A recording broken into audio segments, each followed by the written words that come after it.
여러분 안녕하세요.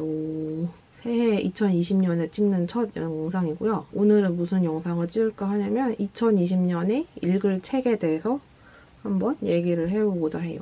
인스타에서 어제 오늘 요청을 받았었거든요.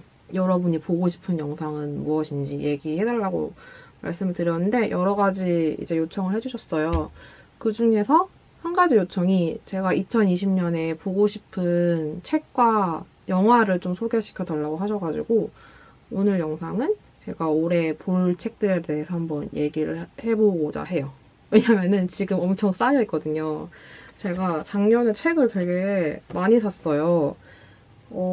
작년 제 계획 중에 하나가 사놓고 안 읽은 책 읽기였는데 그 사놓고 안 읽은 책을 계속 쌓아둔 상태에서 일부 한두 권만 읽고 거기서 또 작년에 또 책을 또 사버린 것이에요. 그래서 사놓고 안 읽은 책이 더 많아졌는데 결과적으로 그래서 제 올해 목표 중 하나가 사놓고 안 읽은 책 한 최소 50% 읽기가 목표고요. 그거를 다 읽기 전에 좀 새로 책을 사는 일은 자제하려고 하는데 네, 그거는 잘 지킬 수 있을지 모르겠지만 일단 사놓고 안 읽은 책들, 앞으로 읽을 책들을 조금 소개를 해드리려고 해요.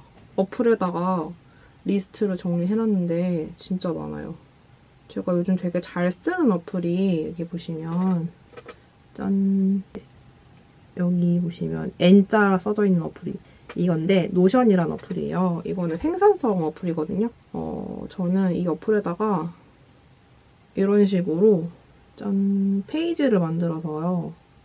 이런 식으로 페이지를 만들어서 제가 샀거나 선물 받은 책들을 리스트로 정리를 했는데 그래서 2018년에 사놓고 안 읽은 책을 이렇게 리스트업을 해놨고요. 그리고 2019년이 정말 많이 샀더라고요. 이렇게 리스트를 적어놓고 제가 읽은 책은 이렇게 체크 표시를 해놓고 있어요. 그래서 이 많은 책들을 반 50% 읽기 전에는 책을 최대한 안 사려고 하고요. 그래서 제가 이 모든 책들을 다 소개를 해드릴까 하다가 그러면 좀 너무 길어질 것 같고 그리고 이 책들 중에서 좀 우선적으로 읽고 싶은 책들이 있기 때문에 오늘은 그 우선적으로 읽고 싶은 책들을 한번 소개를 해드리려고 하는데 나름대로 테마를 잡아서 한번 소개를 해드리려고 합니다. 그러면 어떤 책을 제가 읽을 것인지 한번 이제부터 보여드릴게요.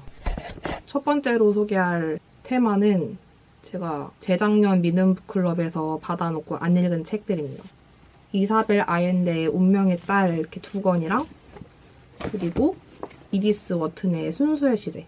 그때 미는북클럽 언박싱 영상 본 분들은 아시겠지만 제가 그때 여성 작가의 책을 위주로 이제 저는 신청을 했고 그래서 받은 세계문학 전집이 이렇게 2작품이에요. 그래서 이거를 읽으려고 했는데 그냥 이렇게 방치해두고 안 읽고 말았는데 올해는 꼭 읽어보도록 하겠습니다. 이거를 제가 제가 받아놓고 안 읽어가지고 제가 작년에 미는 북클럽을 신청을 안 했어요. 왠지 그것도 또 받아놓고 안 읽을 것 같아서 그래서 이거를 다 읽기 전까지는 제가 어떤 미는 북클럽이나 그런 출판사 서비스는 이용을 하지 않을 생각이에요. 어쨌든 2작품 다 진취적인 여성에 관한 이야기로 알고 있는데 과연 어떻게 이 여성들이 자기의 인생을 개척해 나가는지 아주 기대가 되고요. 그리고 올해 구매한 외국 소설들인데요. 왼쪽부터 소개해드리면은 짠! 첫 번째는 올가 토카르추크의 방랑자들. 올가 토카르추크는 일단 2018년 노벨 문학상 수상자이고요. 당시에는 이제 노벨 문학상이 발표가 안 됐고 이제 2018년, 2019년 노벨 문학상을 한꺼번에 발표를 했는데 저는 그 중에서도 2018년 수상자인 올가 토카르추크의 방랑자들을 구매를 했어요. 일단 이 소설은 옴니버스스러운 장편 소설로 알고 있고 여행에 관한 다양한 인물들의 이야기로 알고 있는데 제가 이 소설을 사실 안 사려고 했거든요. 왜냐면은 제가 예전에 구매한 그 노벨 문학상 작품인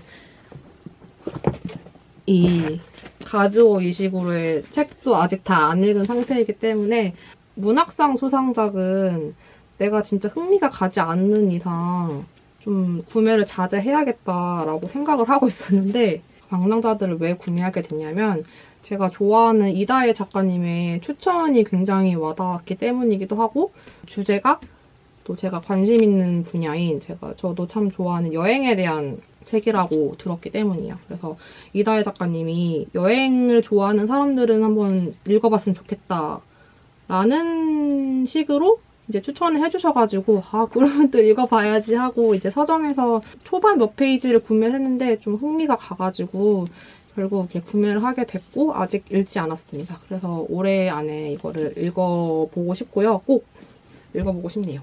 네, E.M. 포스터의 모리스. 제가 모리스는 예전 영상에서 여러 번 언급을 했던 것 같은데 올해 이제 모리스 영화가 한국에서 최초로 개봉을 하고 모리스가 80년대 작품이거든요, 영화가. 근데 이제 한국에서는 최초로 개봉을 했고 모리스 영화 개봉에 발맞춰서 이렇게 절판됐던 열린 책들 모리스가 다시 재발간이 돼가지고 이렇게 구매를 하게 됐어요. 원래 이걸 안 사려고 했거든요. 왜냐면 제가 이미 모리스가 원서랑 다른 출판사 버전 이렇게 두 가지가 있어요. 짠. 펭귄 클래식의 모리스를 제가 처음에 샀고요. 이거는 모리스를 원래 열린 책들 판을 도서관에서 읽고 그 당시에는 절판이 돼가지고 그럼 한번 원서를 읽어볼까 해서 이제 이 모리스 원서를 구매를 했고요. 그리고 계몽사판 모리스가 있는데 이게 되게 오래됐어요. 이거는 초판이 1997년에 발행이 됐대요. 이걸 제가 어디서 발견했냐면은 재작년 여름에 제가 고요서사라는 이제 서울 해방촌에 있는 문학 서점에 방문을 했는데 거기에 이제 중고책 코너가 있거든요. 근데 이게 딱 있는 거예요. 되게 운명같이 느껴져가지고 보자마자 바로 구매를 했는데 그래서 여기 보시면은 이 계몽사에 되게 오래된 우편 엽서가 있어요. 여기 보면은 발송 유효 기간이 무려 98년이랍니다.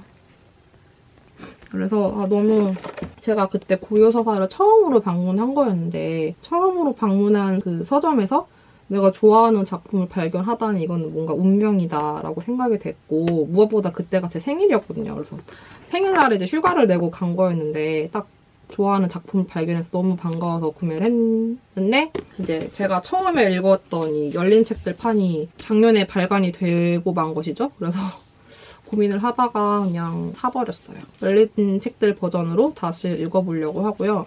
네, 이거는 애나 번스의 밀크맨이라는 장편소설이고요. 어마어마한 두께죠. 이것도 그 문학상 수상 작품이에요. 2018년 부커상 수상작이고요. 이제 부커상은 한강 작가가 수상한 걸로 잘 알려져 있는, 국내에서는 그렇게 잘 알려져 있는 이제 문학상이죠. 살까 말까 하다가 이제 서점에 가서 처음 부분을 읽었는데 처음부터 되게 빨려드는 느낌이 있어서 되게 흡입력이 좋다고 생각이 돼서 좀 구매를 했고 10대 소녀가 그 되게 폐쇄적이고 작은 마을에서 자기를 되게 꼬아보는 그런 사람들의 시선, 마을 사람들의 시선을 대항하고 자신의 언어를 되찾는 이야기라고 들어서 되게 흥미로운 내용이라서 구매를 하게 됐는데 이것도 작년에는 다 못 읽었어요. 그래서 올해 끝까지 읽고 싶습니다. 네, 그렇습니다.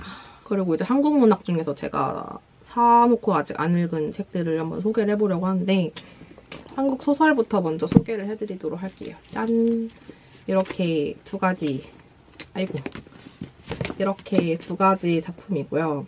먼저 구매한 김초엽의 우리가 빛의 속도로 갈 수 없다면을 먼저 소개를 해드리도록 할 텐데 고요서사에서 구매한 작품이고요. 되게 작년에 많이 주목을 받은 작가죠. 김초엽 작가는. 작년에 되게 한국 문학에서 SF 장르가 굉장히 많은 주목을 받았던 것 같은데 그중에서도 이제 김초엽 작가의 이름이 되게 많이 빛났던 한 해였던 것 같고 이 소설집은 팟캐스트 책이라웃 진행자 두 분 중에 한 명인 김하나 작가님이 SNS에서 그 작가님이 남해로 휴가를 갔는데 이제 바닷가에 누워서 이 책을 읽으면서 또르르 울었다라는 걸 봤어요. 그래서 그게 되게 인상적으로 남아있었는데 작년에 고요서사에 갔다가 이제 이 책이 있어서 겸사겸사 사게 됐어요. 이것도 사놓고 아직 안 읽었는데 올해 안에 읽어보고 싶네요. 정말 얼마나 좋은지 기대가 되고 네, 얼른 읽고 싶습니다. 또 공교롭게도 이 책에도 제목에 빛이 들어가는데 은희경 작가의 아주 오랜만에 신작인 빛의 과거예요. 이것도 제가 서점에서 초반에 이렇게 목차가 이렇게 있거든요. 그래서 저는 서점에서 이 초반에 2017년 이 부분만 읽었는데 재밌어가지고 살까 말까 하다가 그때는 안 샀거든요. 근데 이 소설을 왜 사게 됐냐면은 제가 지금 하고 있는 어떤 서포터즈 활동이 있어요. 창비 출판사에 문예진 창작가 비평을 한 권을 다 읽고 이제 매주 감상을 남기는 서포터즈 프로그램을 이제 지금 하고 있는데 2019년 겨울호를 읽는 거였거든요. 몇 주 전에 미션이 그 겨울호에 실린 은희경 작가의 인터뷰를 읽고 자신이 은희경 작가에게 하고 싶은 질문 5가지 하기 혹은 이제 은희경 작가의 작품을 읽고 감상문 남기기 이렇게 2가지 미션 중에 하나를 고르는 거였는데 저는 원래 처음에 이걸 하려고 했었거든요. 이 빛의 과거를 다 읽고 감상을 남기려고 했었는데 이게 일주일에 한 번씩 미션이 있다 보니까 조금 시간이 촉박해서 사놓고 못 읽고 결국 다른 미션을 택하게 됐는데 올해는 빛의 과거를 다 읽어볼까 합니다. 이왕 샀으니까 한번 읽어보려고 해요.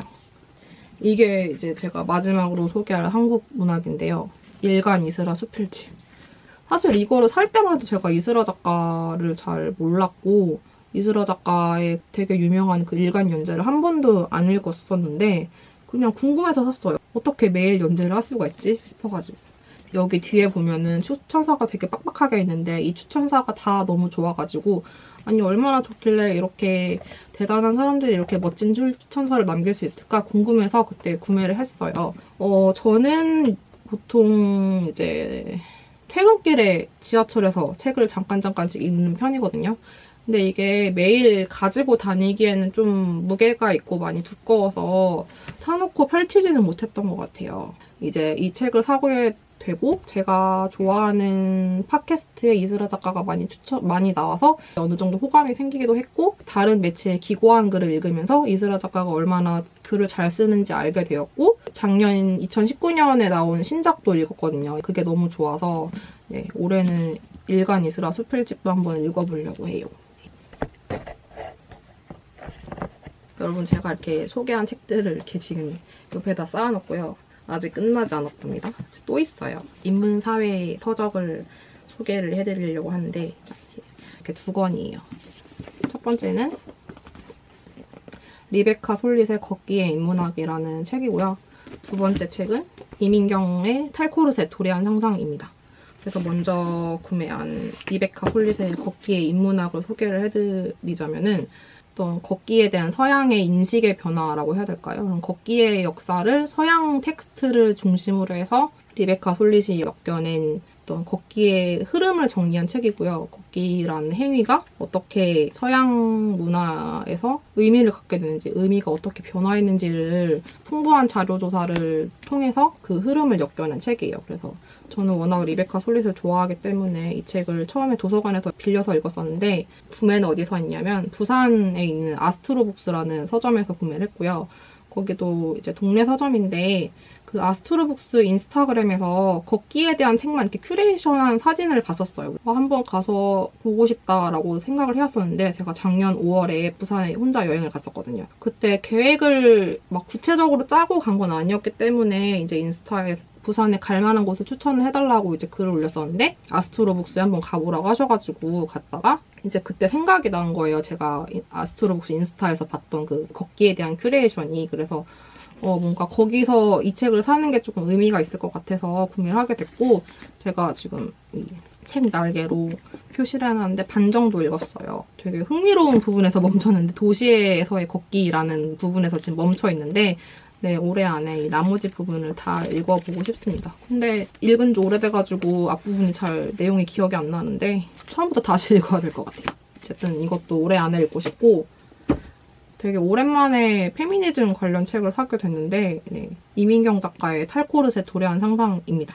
왜 사게 됐냐면 일단 제목이 너무 멋있지 않나요? 탈코르셋 도래한 상상. 상상이란 게 현재 없거나 아니면은 아직 오지 않은 미래에 대한 인간의 그림이잖아요. 머릿속에서의 그림. 근데 그게 이미 왔다는 것이죠. 도래했다는 것이죠. 탈코르셋이 보통 아직 오지 않은 되게 급진적인 그런 먼 미래의 일이라고 보통 생각하지만 사실 그게 이미 와 있다. 이미 탈코르셋을 실천한 사람들이 있다. 라는 점에서 굉장히 멋진 제목이라고 생각을 하고, 그래서 이 책은 어떤 책이냐면 이민경 작가가 탈코르셋을 실천하고 있는 사람들을 1년 동안 찾아서 1년 동안 대화를 한 기록이에요. 이거는 서점에서 읽었는데 저는 이민경 작가의 책은 이게 처음이거든요. 근데 글 쓰는 스타일이 너무 멋있어서 서점에서 딱 처음 읽는데 되게 머리가 트이는 느낌? 그런 느낌을 받았고, 근데 아직 저에게 탈코르셋이란 단어가 조금 많이 무겁고, 탈코르셋을 하면은 탈코르셋을 하기 전의 상태로는 다시는 돌아갈 수 없을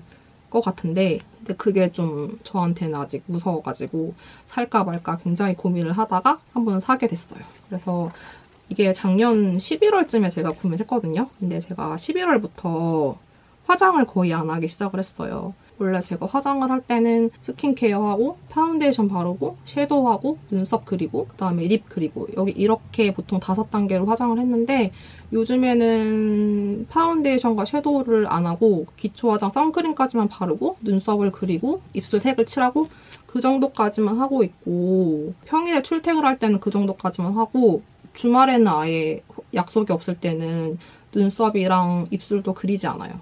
이제 나름대로 제가 탈코르셋에 조금 더 가까워지기 위해 이 책을 구매하면서 같이 시작을 했는데, 과연 이 책을 다 읽은 후에 저는 어떤 모습이 될지 조금 기대가 되기도 하고 그렇습니다.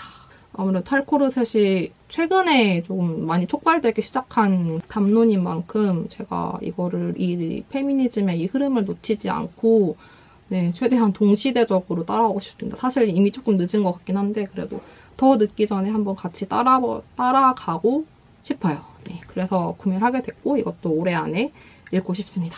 마지막으로 제가 소개할 카테고리는 잡지예요, 잡지. 제가 또 작년에 잡지를 많이 샀더라고요. 지금 이렇게 5권이 있고, 사서 읽은 잡지도 있으니까 실제로 산 잡지는 이거보다 더 많은데, 어쨌든 이렇게 사놓고 안 읽은 잡지들을 올해 다 읽는 게 목표인데요. 하나하나 소개를 해드리자면 가장 산지 오래된 잡지, 나이즘이라는 잡지를 소개를 해드릴게요. 이거는 다 나이즘 창간호는 2018년에 구매했고요.